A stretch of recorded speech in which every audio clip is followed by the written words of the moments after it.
Vale. Bueno, Alejandro Mansilla de visita en Saladillo. Alejandro Mansilla, candidato a senador por la 7ª sección.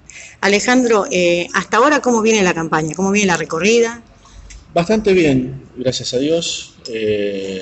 La verdad que muy buena aceptación en Roque Pérez, donde estuve hoy a la mañana.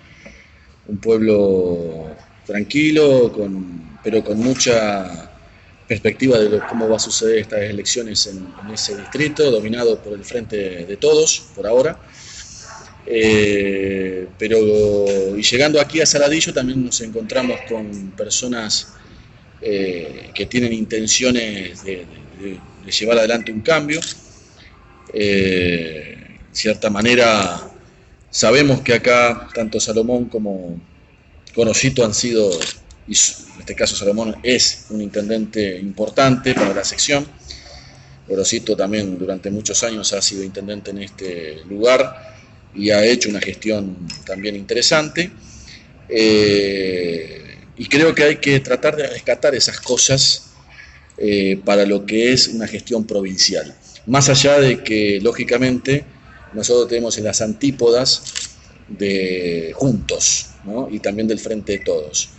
Y hablando del Frente de Todos, nos hemos enterado que acá, en Saladillo, que es un distrito que está teniendo un importante proceso no solamente infraestructural, de inversiones privadas y también de mucho desarrollo industrial, ha caído el Frente de Todos con una maraña de planes sociales que en cierta forma está perjudicando todo ese proceso industrialista y proceso también vinculado a la producción agropecuaria, de lo cual creo que es indispensable para el futuro desarrollar un plan en donde la gente que cobra planes, que me parece que sí hay que asistirlas por el momento que están padeciendo, puedan el día de mañana tener un trabajo registrado, seguro, estable y sin ningún tipo de situación de despidos, cosa que le permita tener un trabajo fijo para que en el futuro se pueda jubilar tranquilo, salvo lógicamente si cometen algún error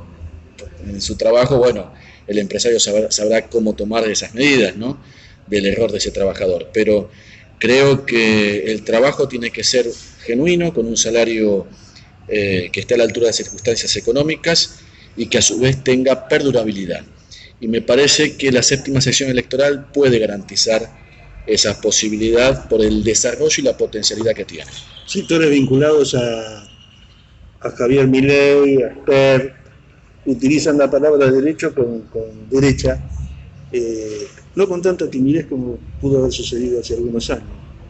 ¿En dónde están ubicados en el espectro político? Tanto Milei como Esper están ubicados más precisamente en la centro-derecha.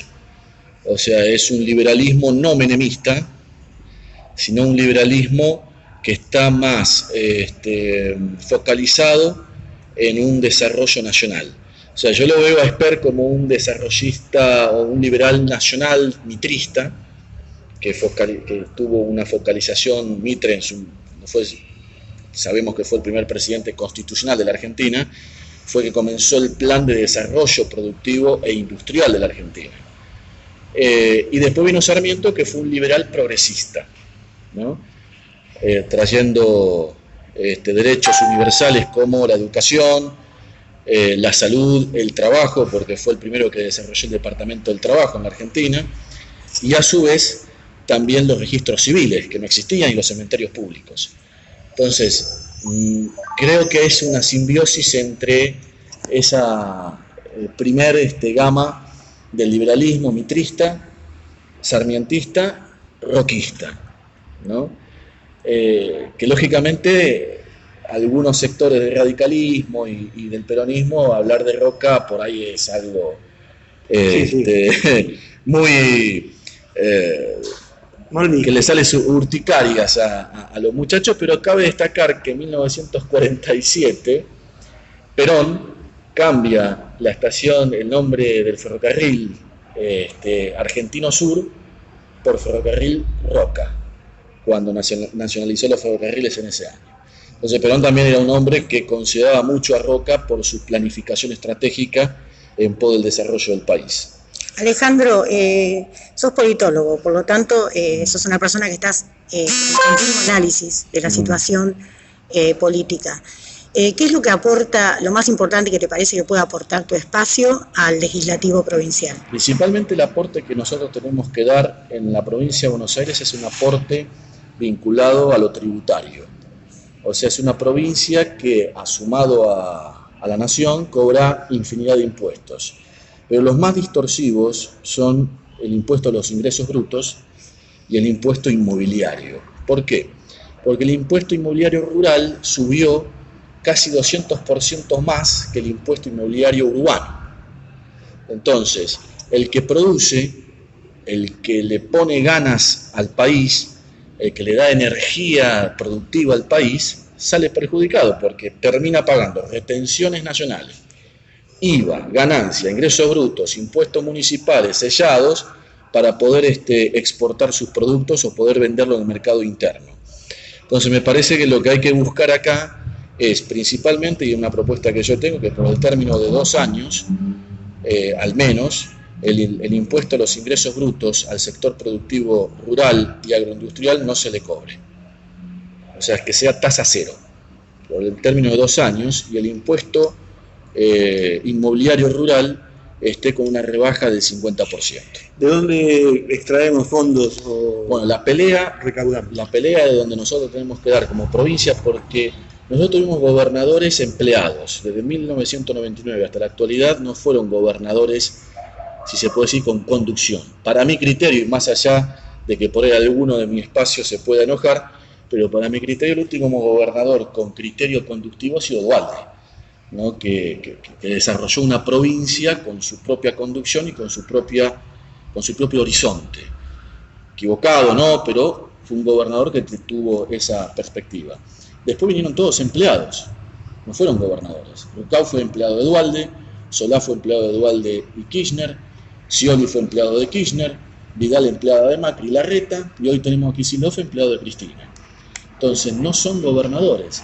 Por ende, como no son gobernadores y son empleados, no pelean por los recursos unidos de la provincia. Entonces nosotros tenemos que pelear para tener un gobernador en 2023 que sea gobernador realmente de la provincia de Buenos Aires y exigirle al gobierno nacional, con una comisión parlamentaria y ejecutiva, el 40% de la coparticipación federal de impuestos.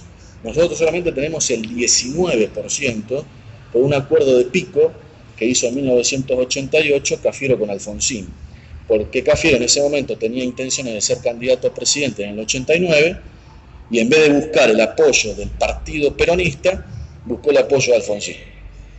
Y por eso ganó Menem en el 89. Entonces, me parece que yo, por lo menos como un humilde candidato en esta sección, desde el Senado hay que proponer una comisión parlamentaria y ejecutiva para pelear por el 40% de coparticipación, y a la Corte de Justicia la Suprema Corte de Justicia de Nación reclamando esos aportes, y también de la actualización del Fondo del Conurbano, que parte de esa actualización del Fondo del Conurbano, recordemos que en los 90 el Fondo del Conurbano se componía del 10% del impuesto a las ganancias a nivel nacional. Es un acuerdo que había hecho en su momento Duhalde con Cavallo y con Menem.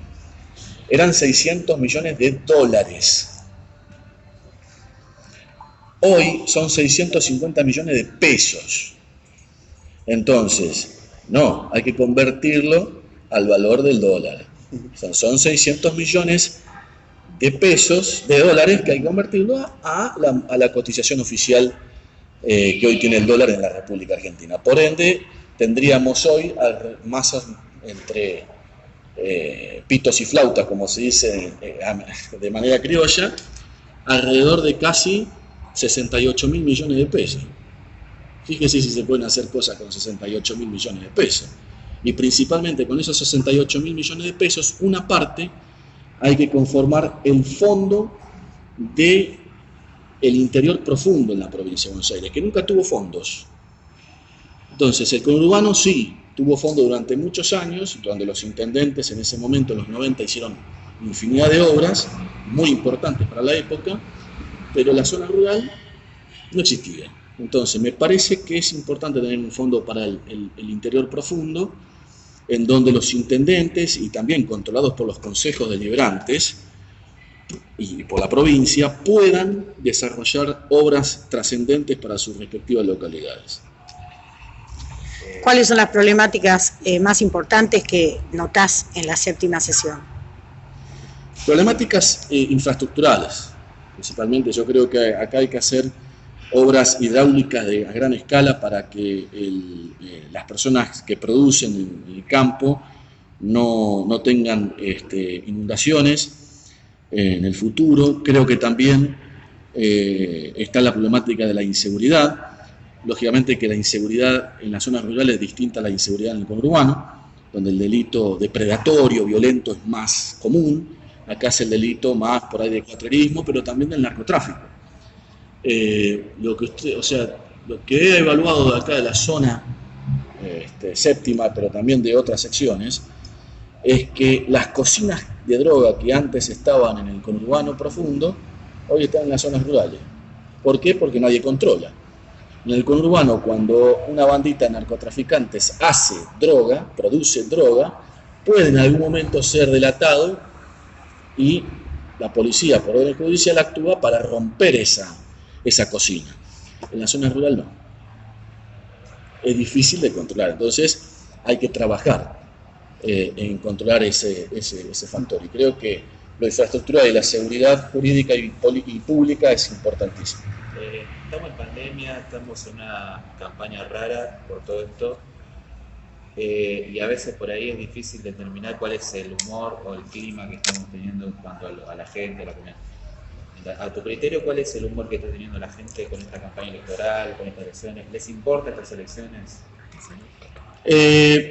Mirá, si lo tengo que ver por temas objetivos y realistas, está muy descontenta la gente con la política. Porque Macri nos llevó a una gran crisis económica por no saber cómo manejar esa situación, y Alberto Fernández nos llevó a una crisis sanitaria y económica. O sea, exploró aún más lo funesto en vez de buscar soluciones. La gente, lógicamente, demuestra tener su enojo.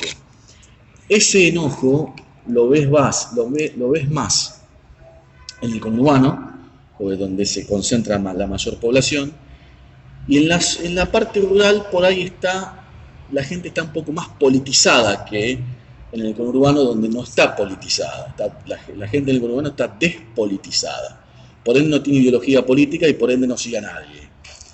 Entonces, cuando ve a un dirigente político hacer campaña, dice, otra vez estos muchachos, estos zánganos, estos HDP. Acá por ahí apoyan a ciertas ideologías, y creo que en la séptima sección, como también pasa en la sexta y en la quinta, hay un apego a las ideas liberales. ¿Por qué? Porque estas secciones, históricamente, más allá de que tuvo una impronta del radicalismo, pero siempre ha sido de orientación conservadora. Y creo que esa orientación conservadora todavía existe y está renaciendo en mucha juventud, y principalmente en estos municipios. Y eso va a traer realmente una sorpresa. Y creemos que Avanza Libertad, y si Dios lo permite, podría llegar a ser segunda fuerza, pero si no, nos quedaremos con una tercera fuerza con perspectivas en el 2023 muy importantes.